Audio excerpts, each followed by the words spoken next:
Filipenses, capítulo número 3. São 13 anos, né, irmãos? São 13 anos de muitos desafios, de muitas conquistas. Eu acredito que são 13 anos também de muitas lágrimas, de muitas alegrias. Filipenses capítulo 3, versículo de número 13. Filipenses 3:13. Vamos aqui acompanhar aqui. Chique isso aqui, pastor Alex. Muito chique, muito bacana, muito legal. Filipenses 3:13. Vamos lá? 1, 2, 3. Irmãos, quanto a mim, não julgo que haja alcançado, mas uma coisa faço, é que esquecendo-me das coisas que atrás ficam, e avançando para as que estão diante de mim, prossigo para o alvo, pelo prêmio da soberana vocação de Deus em Cristo Jesus. Parou aqui, só as vozes femininas. 1, 2, 3. Prossigo para o alvo. Vou dar mais uma chance para vocês, porque vai ficar difícil, hein? 1, 2, 3. Prossigo para o alvo, pelo prêmio da soberana vocação de Deus em Cristo Jesus. Agora os homens, vamos ensinar para elas como que se faz. Vamos lá? 1, 2, 3. Prossigo para o alvo, pelo prêmio da soberana vocação de Deus em Cristo Jesus. Por que o homem é competitivo assim? Teve uma quinta veia aqui no pescoço, só falei, vou pular, né? Meus irmãos, nós estamos voltando no primeiro século da igreja primitiva.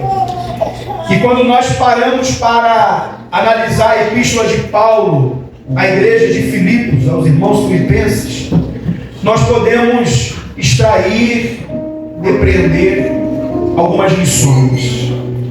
É uma noite festiva. Inegavelmente é uma noite de júbilo. Mas nessa noite de festa, se eu não me engano é a noite que abre a festividade, não é isso? Eu queria que você refletisse no que eu vou liberar para a tua vida. Eu costumo dizer, pastor Alex, que se você ouve uma mensagem e ela não te confronta, ela não te sacode, ela não te incomoda, você não ouviu uma mensagem, você recebeu uma massagem. Porque a mensagem que causa mudança é aquela mensagem que fica latejando na nossa consciência. E nós nos aparelhamos a ela e fazemos algumas autoanálises do nosso comportamento. Então preste bem atenção nisso, porque assim como o Senhor tem falado comigo através dessa palavra, eu creio que Deus Ele vai falar também ao teu coração. Muito bom ouvir o pastor Robson aqui. Deus te abençoe, pastor Robson. Vanderlei, eu lembro do Vanderlei. Está jogando bola ainda, Vanderlei? Não. Não jogar nada mais. Maravilha. Queridos, Paulo não está se balançando em uma rede, tomando água de coco debaixo de uma sombra. Paulo não está vivendo os melhores momentos de amenidades e tranquilidade do seu ministério. Pelo contrário, Paulo, ele está preso em uma masmorra romana. Paulo está confinado. E estudando a história, você vai descobrir que Paulo só sai dessa prisão para perder a sua cabeça, para ser decapitado por Nero. Paulo é a figura referencial da igreja do período neotestamentário. Depois de Jesus, na minha concepção, Paulo, ele é a maior referência do Novo Testamento. Ele nos deixa 13 grandes epístolas. Segundo teólogos, hermeneutas, exegetas, se toda a Bíblia se perdesse e fosse encontrado apenas a carta de Paulo aos Romanos, já seria o bastante para que a igreja fosse solidificada nos princípios apostólicos.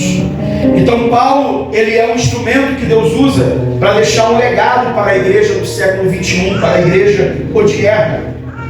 Só que quando você para analisar essa epístola, você descobre que Paulo, ele está na contramão de tudo aquilo que nós temos ouvido ultimamente falar sobre cristianismo, sobre servir a Jesus Cristo. Paulo, ele vem desmontando com o seu histórico de vida, com a sua biografia, que a caminhada cristã, ela não é literalmente um morango.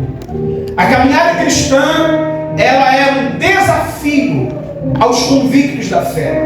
A caminhada cristã, ela é um convite para caminhar na trincheira do ministério ou da liderança, ou servindo a obra de Deus, sabendo que a todo tempo você vai se deparar com os infortúnios, com as dificuldades, com os ataques, com os desgastes. E é isso que Paulo está vivendo aqui. Paulo, ele é preso, e o motivo pela qual Paulo foi preso é justamente o fato de que Nero, considerado o anticristo do primeiro século da igreja primitiva, e aqui eu quero abrir um parêntese e trazer rapidamente algumas características do perfil de Nero. Se você parar para viajar através das páginas dos livros da história da Roma Antiga, você vai descobrir que Roma teve imperadores extremamente avessos à propagação do Evangelho. Mas Nero se destaca porque Nero, ele não apenas ele era contrário ao eco da voz do Evangelho, mas Nero, ele era um perseguidor contumaz dos cristãos. Nero, ele era um caçador de crentes. Segundo o historiador e escritor de obras acadêmicas chamado Suetônio, na sua obra Os 13 Césares, ele vai relatar que por várias vezes Nero iluminou os céus de Roma à noite com tochas humanas. E essas tochas eram os cristãos daquela época. Você vai ver nos livros da história que por várias vezes o imperador, ombreado pelo Senado, lotava o Coliseu Romano e ele se divertia em ver o sangue dos cristãos confessando a sua fé de maneira perene e irredutível, eles sendo dilacerados por bestas feras que Roma trazia da África. Bestas feras como leões, bestas feras como leopardos, como tigres, que ficavam semanas viajando no porão do navio, sem saber o que era uma gota de água ou um pouco de comida, para quando eles fossem soltos, vindo do subterrâneo do Coliseu Romano, lá em Roma, eles pudessem matar a sua sede através do sangue dos cristãos. Eles pudessem saciar a sua fome através da carne dos cristãos. Quando você para analisar a obra histórica da CPAD e você vai ler o livro As Catacumbas de Roma e os Mártires do Coliseu, você vai olhar para dentro de si, você vai dizer: os meus irmãos em Cristo, para que o Evangelho chegasse até mim, eles deram a vida pelo Evangelho, eles deram a vida por amor a Jesus Cristo. Você vai descobrir que Paulo agora está preso, e embora Paulo esteja preso, a igreja em Filipos, ela se reúne para não só orar por Paulo, mas também para levantar uma oferta e enviar para o seu líder maior. Quando você para analisar essa epístola, que tem apenas 4 capítulos, quantos capítulos? 4. Quantos capítulos? 4. Você vai descobrir que os motivos que Paulo ele envia essa epístola à igreja de Filipos, dentre os muitos motivos, foi para encorajar aquela igreja que estava do lado de fora, foi para agradecer à igreja pelo envio daquela oferta, e foi também para dar algumas diretrizes acerca do seu futuro, acerca do futuro da igreja e acerca da missão da igreja. Nesses 4 capítulos você vai descobrir algo que dá nó na mente de qualquer psiquiatra e de qualquer psicólogo, de qualquer estudante das áreas de humanas. Porque você vai encontrar um homem que está esperando a sentença de morte. Um um homem que está preso em uma masmorra romana. E dessa masmorra romana só saía ali alguém para perder o pescoço ou já morto.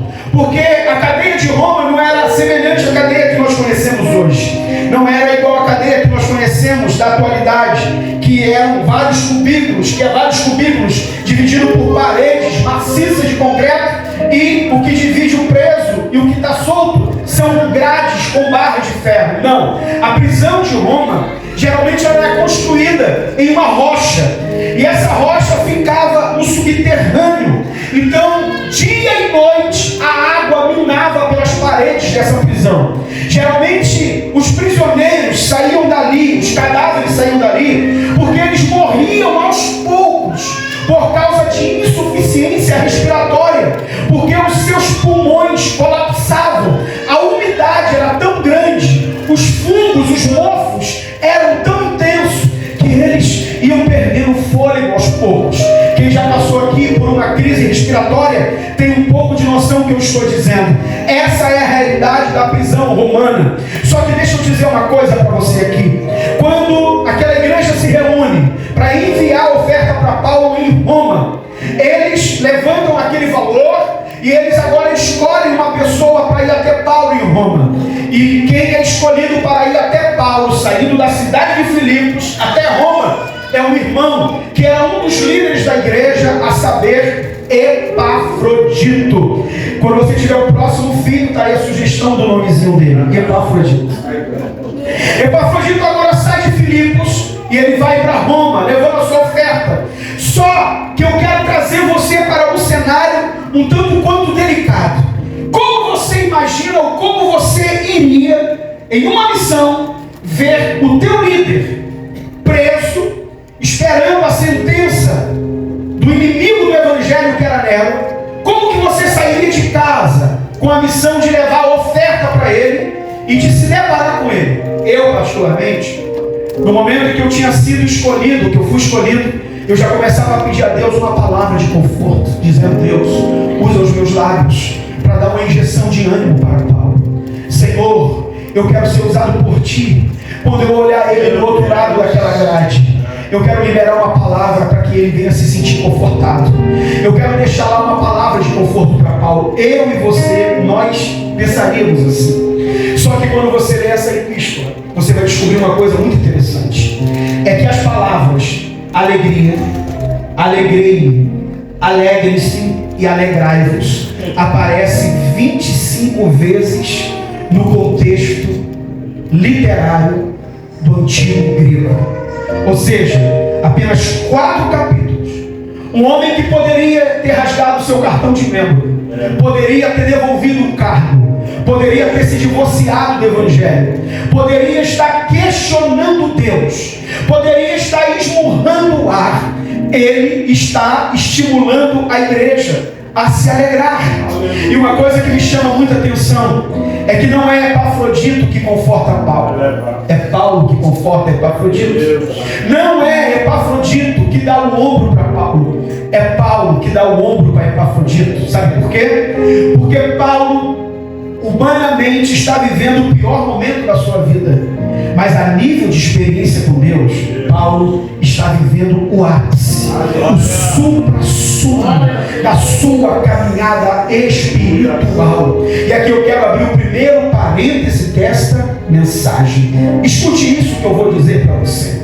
Paulo, ele está nos ensinando alguns princípios espirituais. Primeiro, não é o fato de você estar em obediência a Deus, fazendo o que Ele quer que você faça, cumprindo a missão que Ele quer que você cumpra, que as coisas vão estar bem para sempre. Não é pelo fato de você ter um chamado que você não vai se deparar com os conflitos. Não é o fato de você ser batizado com o Espírito Santo e até mesmo ter dons espirituais que Deus vai aliviar para você. Deixa eu falar uma coisa para você a propósito. Você sabia que Jesus viveu momentos dificílimos sendo filho de Deus? É por isso que em Hebreus capítulo 5, versículo 8, a Bíblia vai dizer: mesmo sendo filho, aprendeu a obediência diante de tudo aquilo que padeceu. Mesmo sendo filho, se o Filho de Deus não foi poupado de ser chamado de endemoniado, não foi poupado de viver escárnio, não foi poupado de ser rejeitado, não foi poupado de ser maltratado, não foi poupado de ser desprezado. Quem sou eu e quem é você na fila do pão? E aqui segura, porque o que eu vou falar para você, você precisa compreender que nesses 13 anos de igreja, as coisas não foram tão fáceis quanto parece nessa noite de festa. Nesses 13 anos de igreja, as coisas não foram tão amenas como nós imaginamos. O problema é que o ser humano, irmão Vanderlei, ele nos olha onde ele nos encontra, onde nós estamos. Ele olha onde nós estamos chegando, onde nós chegamos, mas eles ignoram o caminho que foi percorrido para chegar até ali. As pessoas veem o troféu sendo levantado, mas não entendem que enquanto todos dormiam, alguém estava treinando. Não entendem que enquanto as pessoas estavam indo para a festa, alguém estava chorando. Não entendem que enquanto alguém estava maratonando na Netflix, alguém estava chorando, com o coração apertado, doendo por causa de uma traição, por causa de uma divisão, por causa de uma calúnia. As pessoas, elas nos definem onde nós estamos, mas elas não compreendem o que nós vivemos. Elas não sabem quantas vezes se comeu farofa de ovo, quantas vezes teve que repartir o ovo cozido. As pessoas não compreendem quantas vezes se colocou o último feijão na panela, esperando a provisão de Deus. Eu venho aqui dizer para você aqui hoje que Deus te chamou com um propósito, e o fato de Deus ter te chamado, ter confiado a você dons espirituais, ter te chamado para uma obra extraordinária, não significa que toda hora as coisas vão dar certo. Mas eu venho nessa noite liberar uma palavra na tua vida. Deus está no comando de tudo. Glória a Deus.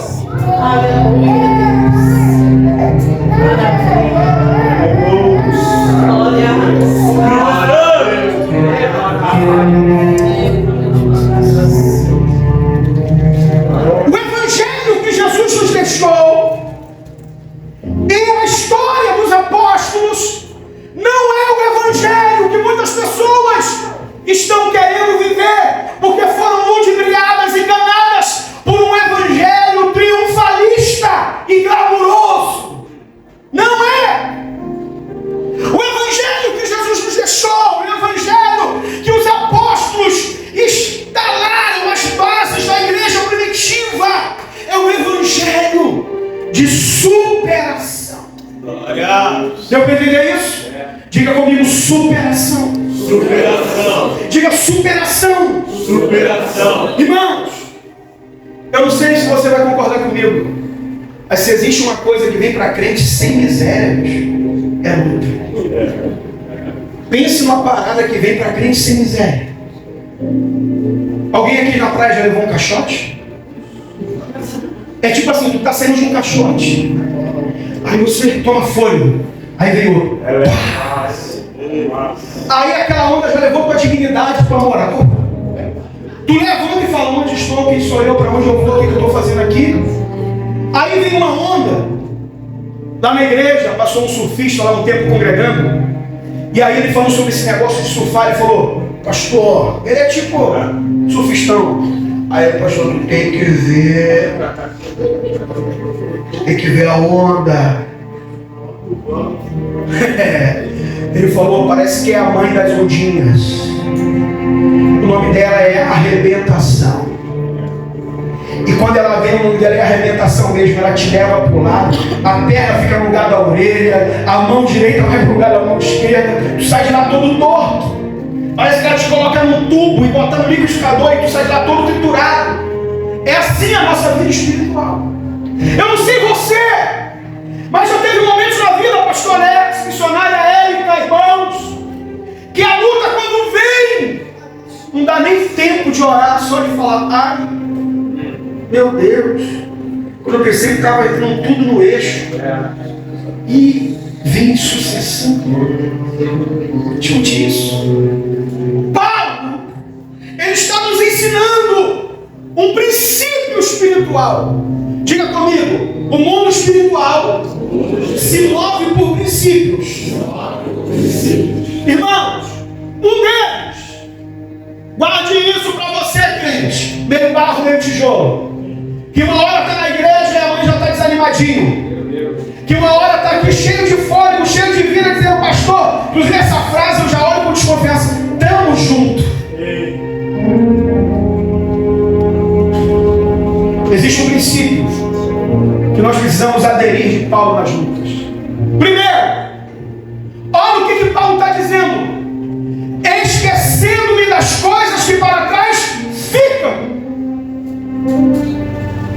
Diga comigo, eu preciso aprender a ser muito bem resolvido com o meu passado. Irmãos, esquecendo-me das coisas que para trás ficam.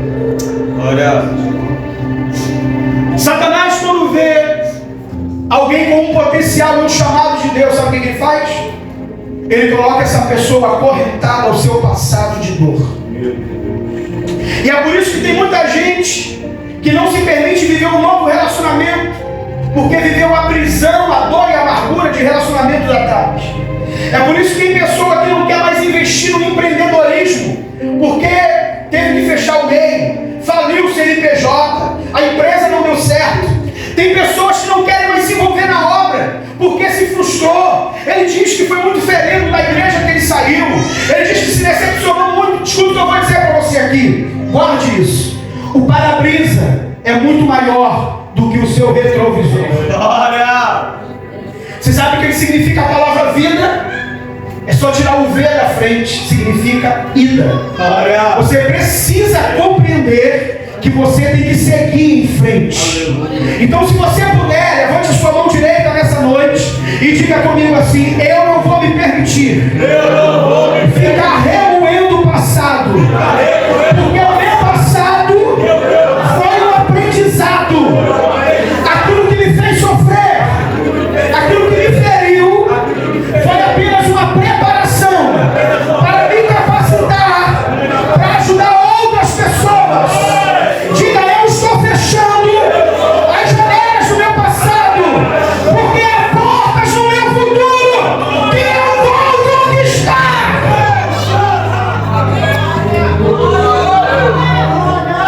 Esquecendo-me das coisas que para trás ficam. Meu Deus! Olha o que ele está dizendo, pastor Alex: eu estou dentro de uma cadeia, de uma prisão, mas eu não estou sendo atormentado pelo eco da voz do meu passado.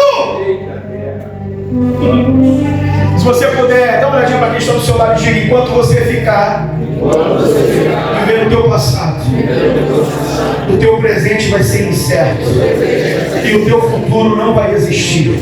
Agora segura a mão desse homem, dessa mulher de Deus do teu lado e diga: Deus trouxe aqui hoje para dizer para você que mesmo nessa luta, nessa prisão, nessa dificuldade, há algo extraordinário de Deus ainda para a tua vida. Escuta isso aqui, presta atenção nisso aqui, guarde isso. Nós precisamos entender o que os mais antigos sempre te disseram: para de chorar o leite derramado. Pai, águas passadas não houve murmúrio. E aí eu me lembro que Deus usa a boca do profeta Isaías e diz: não vos lembreis das coisas passadas, nem considereis as antigas. Eis que eu faço nova todas as coisas. Deus está dizendo: vira essa página, olha para frente, sacode a poeira, rapaz, se levanta, dá a volta por cima. Eu digo coisas grandiosas para a sua vida. Diga: o meu passado ruim não vai me acorrentar. Olha o que Paulo diz: esquecendo-me das coisas que para trás ficam. Aí ele fala: prossigo. Diga comigo: prossigo. Só as vozes femininas, 1, 2, 3. Só as vozes masculinas, 1, 2, 3. Prossigo. Prossigo. Mas calma aí, gente. prosseguir numa prisão. A prisão de Roma era 4x4. Eu já falei, era uma rocha, úmida, insalubre. Como que Paulo vai prosseguir? Paulo está nos ensinando que seja qual for a luta, a prisão que você está, seja doença, seja humilhação, seja afronta, seja desdém, seja crise financeira, seja ataques de demônios. Escuta o que eu vou te dizer aqui. Você não pode parar. Você tem que prosseguir. Ok. A palavra prosseguir aqui no original grego é uma palavra muito esquisita. É a palavra epekteinomai, com uma preposição no final, erkomai, que dá a ideia de quê? De movimento, de ação, de abandono da inércia, de se movimentar. Ó, Paulo está dizendo, eu estou na prisão, mas eu estou me movimentando. Eu estou na crise, mas eu estou me movimentando. Eu estou na prisão, mas eu estou me movimentando como orando. Eu estou na prisão, mas eu estou me movimentando como ofertando.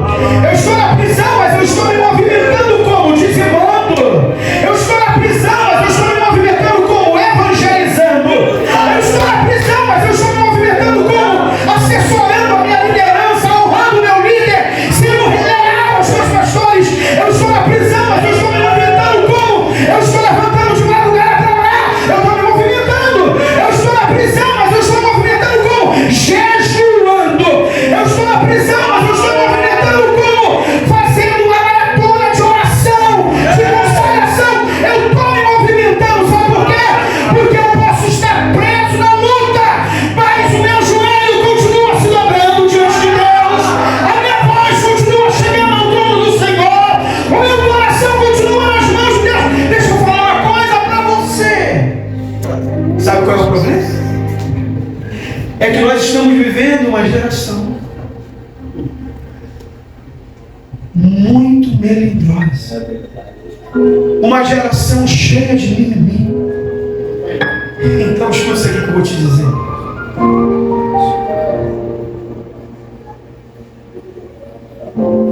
Uma família subiu da igreja, e aí o modus operandi entre em contato com eles.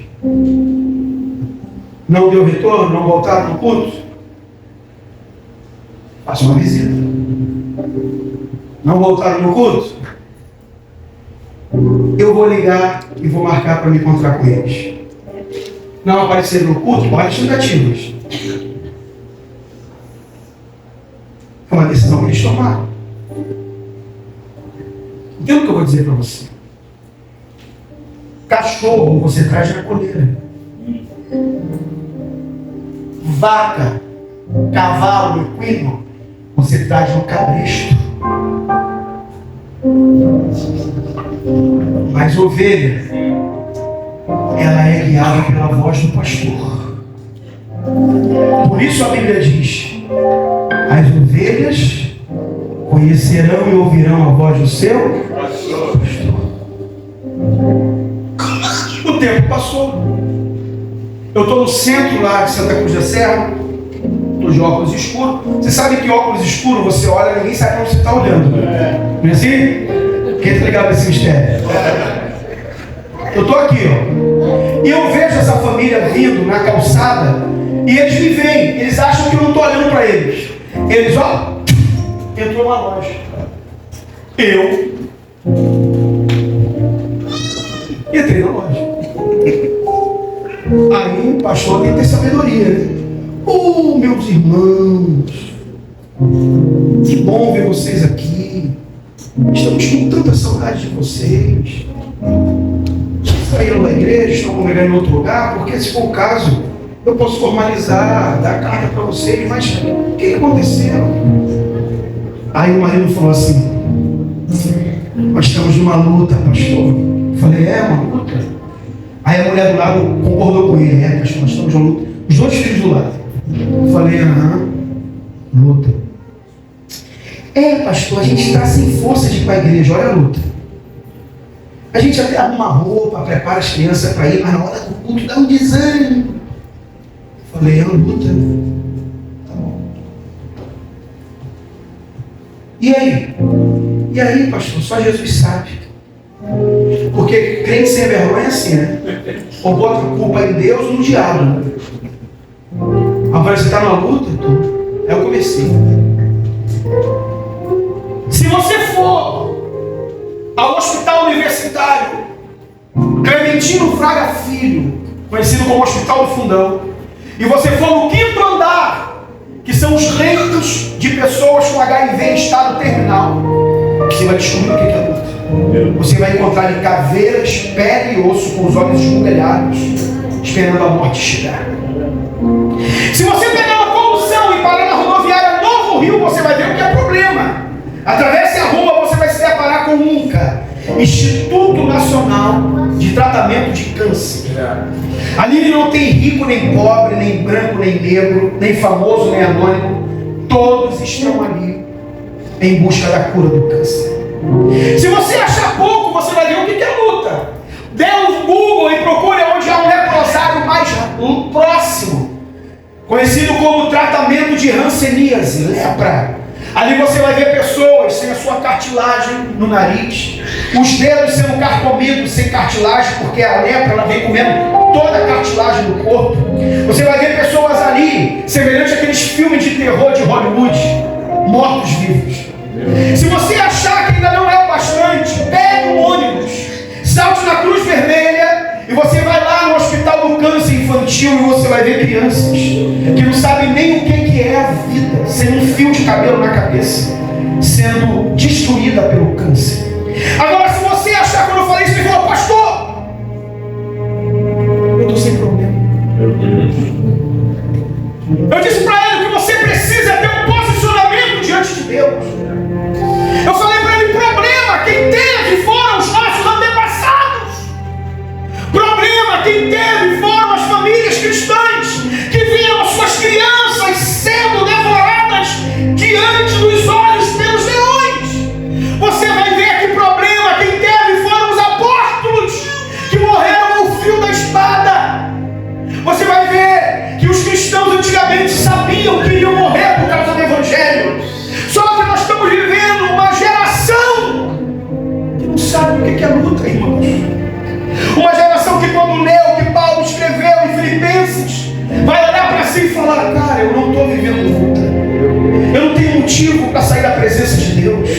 Eu não tenho motivo para deixar de cumprir a missão que Deus me deu na palavra. Eu não tenho motivos para ficar questionando a Deus. Deixa eu falar uma coisa para você aqui, preste bem atenção.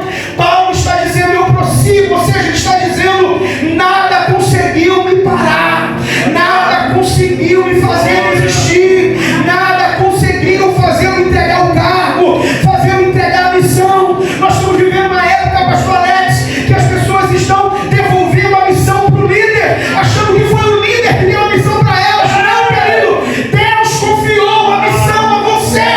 Deus dá a visão para o líder e o líder confia a missão para a liderança, para os líderes, para os obreiros. Deus te trouxe aqui hoje para você entender que você tem que ter um posicionamento. Só que é muito legal, irmãos. Dia de culto eu sento, ouço a palavra, ouço o louvor. Olha que clima gostoso. Olha que igreja aconchegante. Mas o que eu estou fazendo no reino de Deus com eficácia? O que eu estou frutificando na obra de Deus? E aí você diz, pastor, mas é que é uma luta muito grande, o senhor não tem noção, irmãos. Eu sempre falo o seguinte, pastor Alex, missionária Érica, a pedagogia de Deus é diferente da pedagogia do homem. Diga comigo, Deus ensina. Deus ensina. Diferente do homem. Diferente do homem. Eu vou provar para você aqui. Aula de matemática, aula de química, aula de física. 2 semanas antes da prova, o professor tacando matéria no quadro. O que a gente fazia? Professor, Ó, até esse ponto aqui, essa forma eu não consegui pegar essa operação aqui. Me ensina aqui esse ponto aqui da matéria, da lição, porque senão na prova eu vou ficar reprovado. A aula é para isso. Para você aprender ali, ali, diga comigo o homem. Primeiro ensina a lição, depois passa a prova. Diga Deus, primeiro nos leva para a prova, depois ensinar a lição. Então vai chegar uma hora que você não vai ter resposta. Você não vai compreender. E não é para compreender, é para se submeter. Porque vai chegar uma hora que você vai olhar para trás e você vai se lembrar do que João escreve no Evangelho, no capítulo 13, versículo 7, quando ele diz: e respondendo Jesus aos seus discípulos, disse: o que eu faço hoje, tu não compreende, mas tu compreenderás depois. Na hora você sofre. Na hora você fica mais perdido do que cachorro quando cai no caminhão de mudança. Na hora você fica turbado. Mas quando você olhar lá na frente, você vai olhar para trás e falar: agora eu entendi por que aquela porta de emprego se fechou. Foi para mim ser empreendedor. Agora eu entendi por que aquela pessoa saiu da minha vida. Foi para viver um novo tempo. Agora eu entendi o porquê que aconteceu tudo aquilo. Foi para que eu me solidificasse na obra de Deus, para que eu compreendesse o chamado de Deus na minha vida. Nós precisamos compreender isso, querido. E aí, escute isso. Caminhamos já para o fechamento da mensagem. Você vai descobrir que Paulo, ele chega a dizer que além dele se esquecer do que tinha passado, das coisas que passaram, e além dele prosseguir, ele não prossegue aleatoriamente. Ele tem um alvo. Diga comigo, alvo. Diga objetivo. Diga propósito. Irmãos, preste atenção no que eu vou dizer para você. Paulo não está dizendo prossigo, igual a barata tonta. Prossigo, sem saber onde eu quero chegar. Prossigo, sem nenhuma ideia. Paulo está dizendo, prossigo para o alvo. A palavra alvo aqui no original é a palavra escopos. E Paulo fala de alvo porque ele é conhecido como Saulo de Tarso. Tarso é uma cidade grega que se destacava também nas modalidades esportivas olímpicas, a filosofia, a medicina e principalmente as competições olímpicas vêm da Grécia Antiga. Então uma criança grega, ela até os 8 anos de idade, ela tem que praticar no mínimo 3 modalidades esportivas. Então a Grécia, ela tem essa referência. Por isso que os Jogos Olímpicos geralmente têm aquele galho de louro, porque aquilo ali era a coroa daquela época, né? Então Paulo está falando de algo, ou seja, de um propósito que o desportista tem que ter como objetivo. Qual é o objetivo do jogador de futebol? Fazer gol.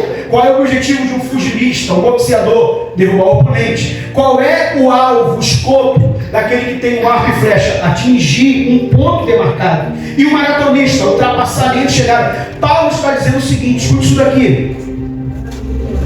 Eu não estou andando à torta e à direita, Senhor. Aleluia. Eu sei de onde Deus me tirou.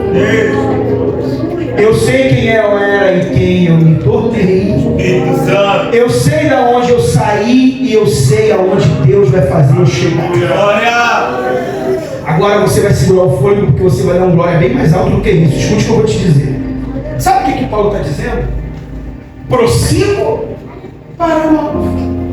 Então, se eu tenho um alvo, ninguém vai tirar minha atenção. O fofoqueiro não vai tirar minha atenção. O falador não vai tirar minha atenção, porque eu tenho alvo. O caluniador não vai tirar minha atenção, porque eu tenho alvo. O perseguidor não vai tirar minha atenção, porque eu tenho alvo. O crente carnal não vai tirar minha atenção, porque eu tenho alvo. Queridos, muitas pessoas não atingem o propósito que Deus tem na vida dela Porque eles não definiram o alvo que Deus tem para a vida deles. Pastor Alex, nesses 13 anos, quantas situações adversas tentou tirar o teu foco? Quantas situações ruins tentou desfocar a tua visão? Muitas. Só que o que nós precisamos compreender? Escute isso aqui, homem de Deus e mulher de Deus. Nós precisamos compreender o que Paulo diz em 2 Coríntios capítulo 5, versículo 7. Olha o que Paulo vai dizer em 2 Coríntios capítulo 5, versículo 7. Eu não vivo por vista, vivo por fé. Porque se eu viver por vista, eu vou parar. Se eu olhar para o gigante, eu vou me acovardar. Se eu olhar para a muralha, eu vou ficar de cócoras. Se eu olhar para o mar que está à minha frente, eu vou acabar parando. Escuta isso que eu vou dizer aqui para você, homem de Deus e mulher de Deus. Há momentos na vida, Alexandre, que Deus permite, olha aqui, não ter saída na esquerda, não ter saída na direita, montanhas, montes, rochas, a saída para voltar também não tem, Faraó, carruagens, cavaleiros, à frente não tem como prosseguir, mar vermelho, não tem para onde ir para a esquerda, porta fechada na direita, porta fechada atrás e porta fechada de acesso à frente. Mas tem um lugar que quem tem foco e alvo nunca vai ver cadeado, nunca vai ver fechadura.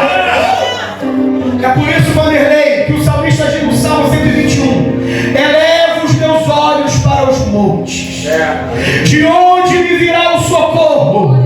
A pergunta é retórica, ele diz: o meu socorro vem do Senhor, vem do alto, que criou os céus e criou a terra. Sabe o que Deus está dizendo para você?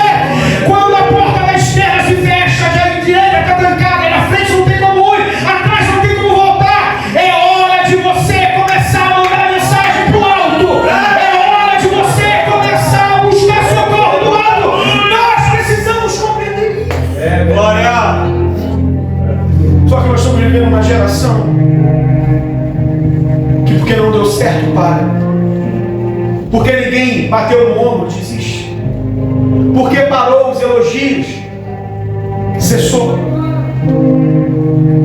Se você puder, diga para você mesmo, diga assim: Deus não tem nenhuma intenção de facilitar as coisas para mim.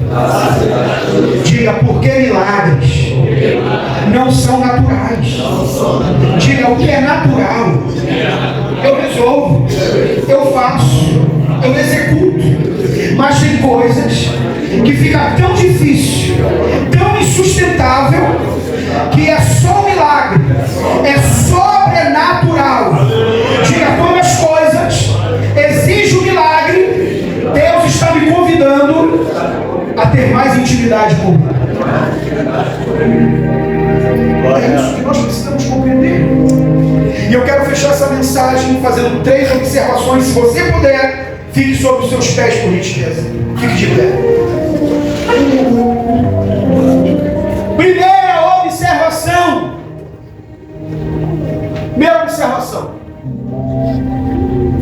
Você quer manter a alegria na luta? O foco na dificuldade? Quer continuar sendo efetivamente frutífero, atuante no reino de Deus, em meio às tempestades? Então eu quero te dar o primeiro conselho para fechar essa mensagem. Guarda o teu coração. Aleluia. Provérbios capítulo 4, versículo 23 diz assim, ó: de tudo que se deve guardar, guarda o teu coração, porque dele procede as saídas da vida. Você só guarda aquilo que é valioso. Você só esconde aquilo que tem perigo de ser roubado. Você só bota no cofre aquilo que tem muito valor e é procurado por bandidos, por malfeitores. Então a Bíblia está dizendo, pastor Robson, guarda o teu coração.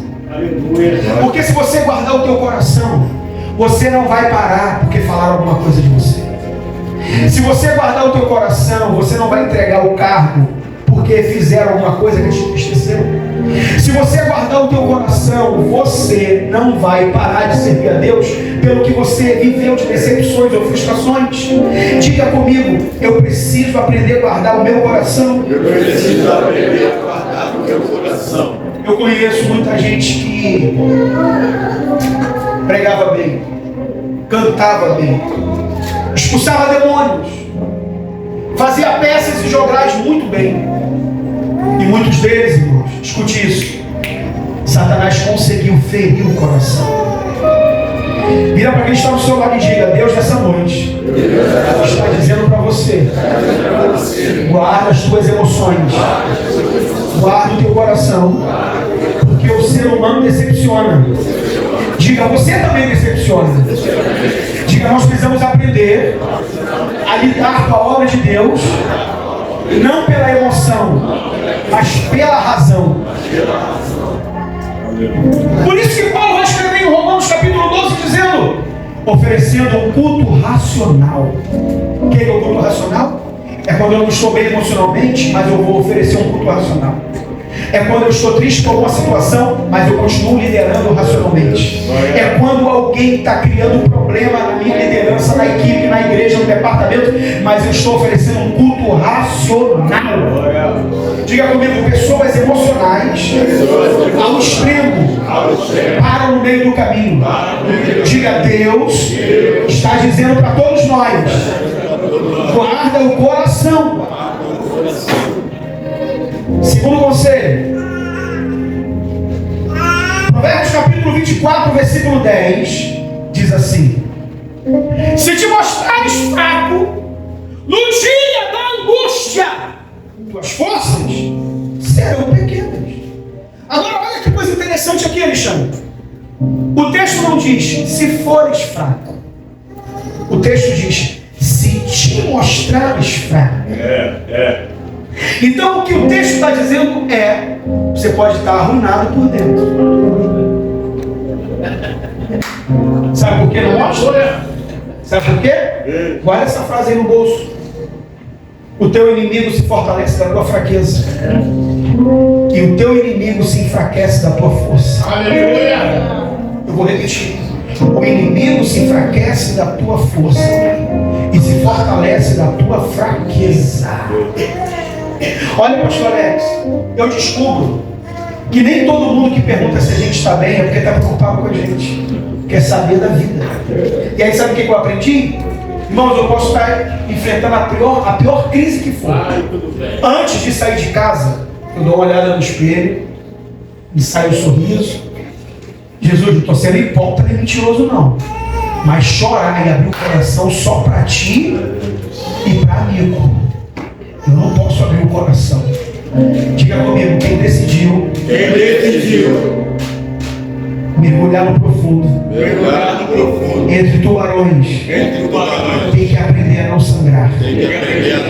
Porque sangue atrai tubarões. Então eu vou te dar 5 segundos para você virar para a maior quantidade de pessoas do seu redor e diga assim: abre o teu coração só para Deus e para amigo.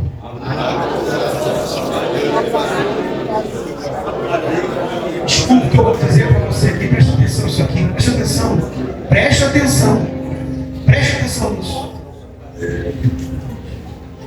É o gancho da tsunami. Como está? Tudo? Nós precisamos entender isso. Se te mostrares fraco no dia da angústia, tuas forças serão pequenas. E eu vou aqui abrir um parêntese para você entender uma verdade rindo um pouquinho.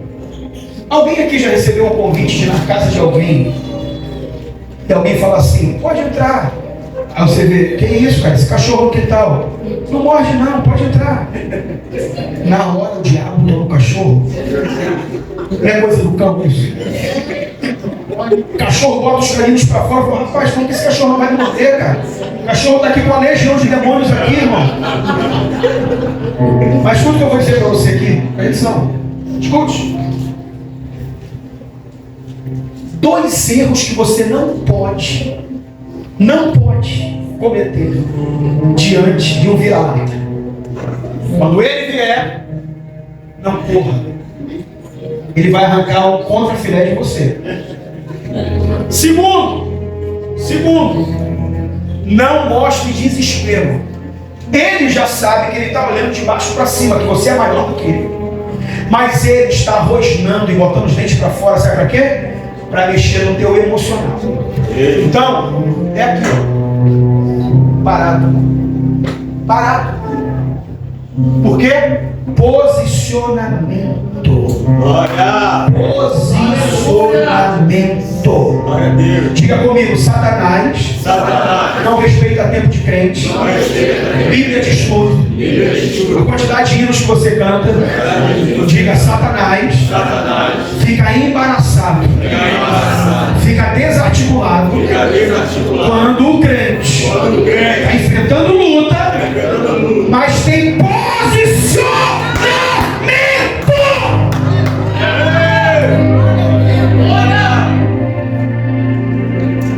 Estou sem força de ir para a igreja, mas está maratonando na Netflix sem vergonha.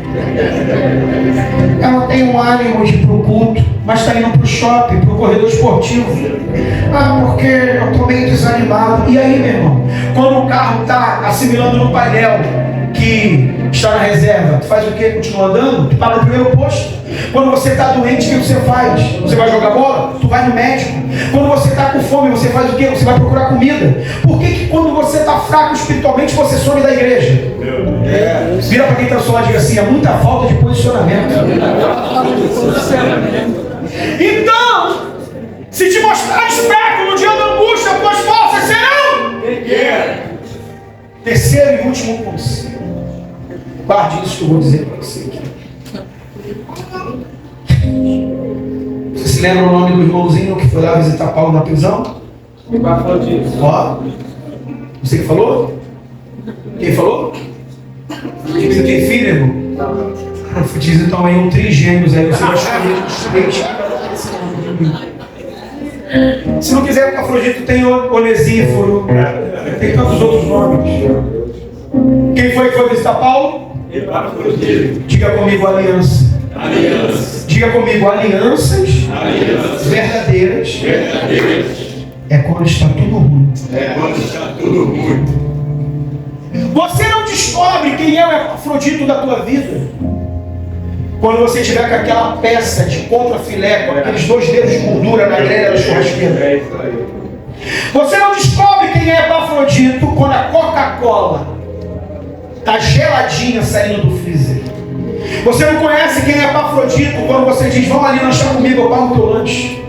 Você só conhece quem tem aliança contigo, quem continua do seu lado no meio do caos, em meio às dificuldades.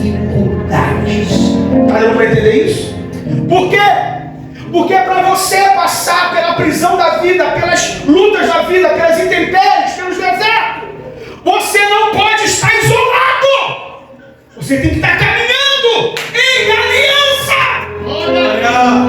Por isso a Bíblia diz, é melhor 2 do que 1. O cordão de 3 dobras é difícil de ser arrebentado. Provérbios capítulo 17, versículo 17 diz, em todo tempo um amigo e na angústia nasce um irmão. O livro de Provérbios diz que aquele que se isola insurge-se contra a verdadeira sabedoria, mas aquele que tem muitos amigos pode congratular-se porque há amigos mais chegados do que irmão. Jesus, que foi Jesus, conviveu 3 anos e meio com 12 discípulos. Ele está nos ensinando que mesmo ele sendo Deus, criador de todas as coisas, ele precisou de conexões, de relacionamento, ele precisou de aliança. Agora escuta isso daqui, preste atenção, guarda isso no teu coração. Aliança é preciso, sim ou não? Sim. Mas nem todas as alianças.